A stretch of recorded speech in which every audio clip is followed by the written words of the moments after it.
Hey guys, welcome to Boxing Squad for boxing news and views from around the internet. Dominic Breazeale and Efe Ajagba will be back in the ring this weekend, December the 22nd, on a Fox card in New York. That card has been headlined by the Charlo twins. And that card, it's actually had some controversy in recent days. Jamal Charlo, his opponent, Willie Munro, he tested dirty for testosterone in a PED test, so he will be off the card. And that's actually been some of the only sort of media I've seen recently for this card. It's been very low-key. Hasn't been a lot sort of floating around on this. Not too many videos have been done. So in a way, it's a good advert in terms of that this card is coming up, because I think a lot of people would have been like, oh yeah, that card's on. Oh yeah, Breazeale's fighting. And Ajagba too. He was added to the card a while ago. It was pretty low-key, and it's still low-key because his opponent, as of this video being published on the Monday, TBA still. But we'll get to some thoughts on Ajagba soon, because he's had a pretty decent year for a prospect, growing buzz, growing hype, and he can look forward to a good 2019. Obviously got to get through this weekend first though. But Dominic Breazeale, we'll start with him. This will be his first fight for all of 2018 against Carlos Negron, the former Olympian, 2008 Olympian from Puerto Rico. We'll get to him in a second, but Breazeale 19-1, 6'7", 81.5-inch reach. He's only had a couple of fights since his loss to Anthony Joshua all the way back in mid-2016. So how he's become WBC mandatory, you've got to ask yourself that. But he's had two fights since that loss. Izu Agono, that was a fight of the year candidate in 2017. And then Eric Molina, that was November 2017. That was the fight that earned him that mandatory position in the WBC. Hasn't fought all of 2018 as he's waited for a title shot. Got to feel a little bit sorry for this guy, because he's been calling out Deontay Wilder forever and a day, and the WBC has not ordered the fight yet. He is the mandatory, but they haven't called the fight. And with a rematch soon to come up, potentially between Deontay Wilder and Tyson Fury, because the WBC says it's on board with an immediate rematch, and it will do something for Dominic Breazeale. And what that something is, potentially that will be an interim title or something of that nature. We'll have to see where the WBC goes. But obviously he has to get through this weekend to maintain that mandatory status. So at the moment, 19-1, first fight of the year. He's going to get a payday, and his opponent is Carlos Negron. And Carlos Negron, 2008 Olympian, 20-1 record, 6'6" tall, so it's going to be a pretty decent matchup in terms of height. 83-inch reach, that's a pretty long reach for a guy his size. Also, just the one loss on the record. That was all the way back in 2011 against Epifanio Mendoza. And for this video, I actually went back and watched that fight. And Negron, it's fair to say, while he was stopped in the third round, the rot set in earlier. I think it was the second round from memory. He was caught by a massive left hook when he was sort of backing away, circling off to his right. Didn't really sort of expect anything to come in. Obviously thought he was out of range, but he got clipped and he was just all over the place. And from there, it was a bit of a downhill procession.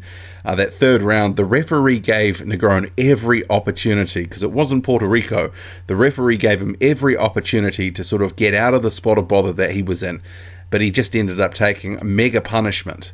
And since that fight, he really hasn't fought that much. He only had one fight in 2012, one fight in 2013. Then he didn't have any fights in 2014, one fight in 2015. He had 3 in 2016. He was working his way up, and he was getting heavier in weight for some of these fights, 228, 223, 236. Then he was back down to cruiserweight. So he was actually at cruiserweight earlier in his career. He was as low as 183 pounds, 184, 182. So he's been quite light for a guy his size. More recently, he has been at heavyweight. He had a decent win in 2017 against Derek Rossi. Derek Rossi, a well-travelled journeyman, he's faced a bit of a who's who in the heavyweight division to some degree, and Negron managed to stop him in 4 rounds. And Rossi, he's managed to go the distance with a lot of guys, and that was the last time that Negron fought. So that was in June of 2017, so he's been out of the ring for 18 months.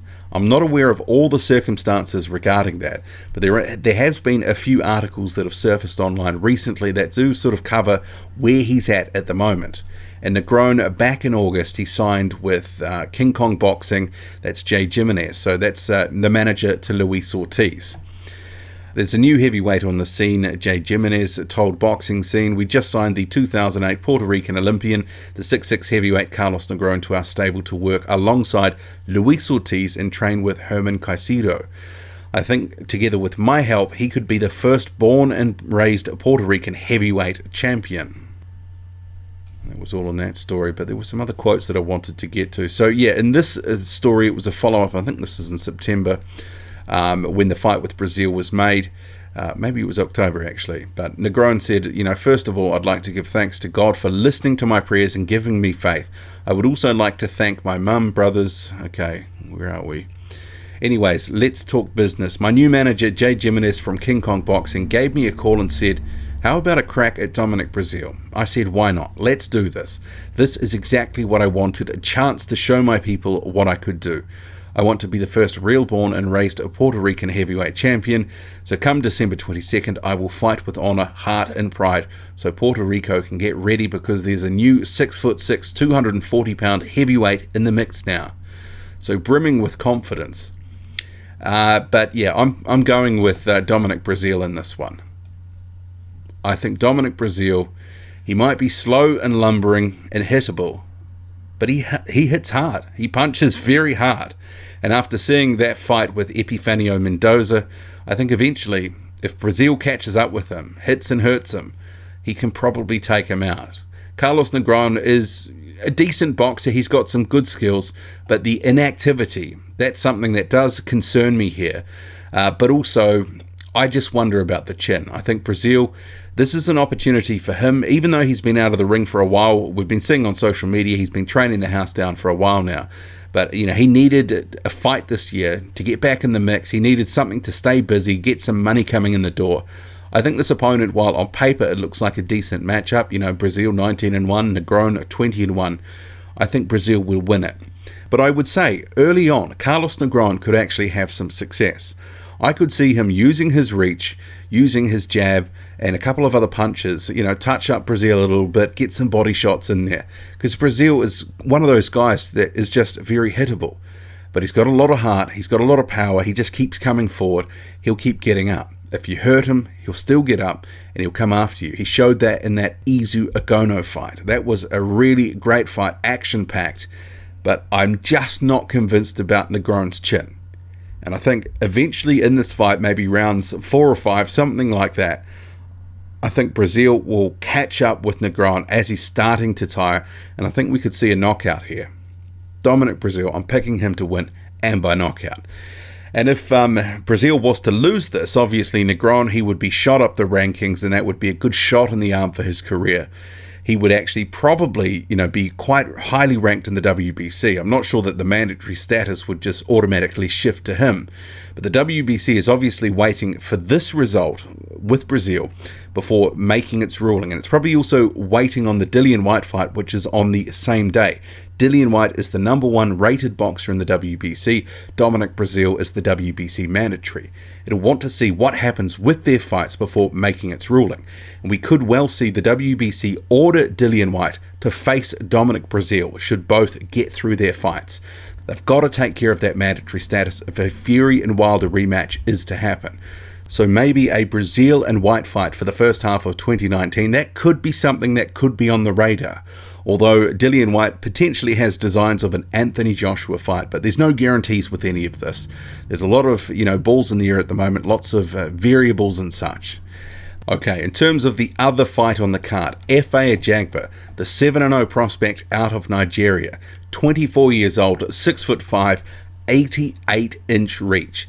This guy is a prospect on the rise, starting to develop a bit of hype and buzz for his career. They're bringing him along slowly at the moment, 7-0.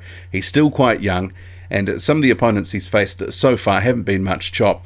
But, He is a prospect after all. They've got to sort of raise him through those levels.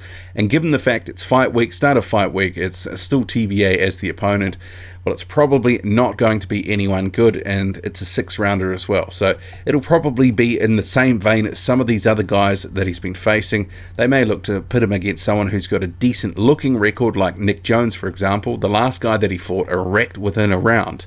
And Ajagba's got 6 of his 7 fights have ended in the first round.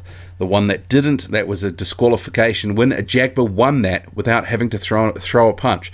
Curtis Harper, as soon as the bell rang for the first round, walked out of the ring, and that was a dispute over money for the fight. He didn't want it for the pay he was offered. It was cut at the last minute, all that sort of stuff. So Ajagba's knockout streak was ended there. He started another one with the Nick Jones win. And he'll be looking to continue that. And if he keeps getting knockouts, he's going to keep getting attention. So I think we're going to see in 2019 maybe another 4, 5, 6 fights, maybe similar opposition or just slightly better. They'll raise him through the gears slightly. But I think his year is going to be 2020. That's when I think we'll start to see him step up in a bigger way. I don't expect to see him in any really big fights in 2019. I think it's just too soon. They're going to bring him along slowly. They can see that there's a lot of potential with this guy, and if they work him the right way and they market him the right way, he could be the next big thing in the heavyweight division in another 12 to 18 months. They're going to do right by him. They're not going to rush him, because it only takes 10 seconds to ruin the guy's career. So we'll have to see what happens with Ajagba, but right now he's facing TBA. It's not going to be anyone good, but yeah, it'll be good to see him out again on a card. Also, Dominic Breazeale, I'm expecting him to win by knockout. What do you make of it all? Who are you picking and why? Drop a comment loud and often. Hit like, hit subscribe, follow me on Twitter, boxing_squared. I'm out.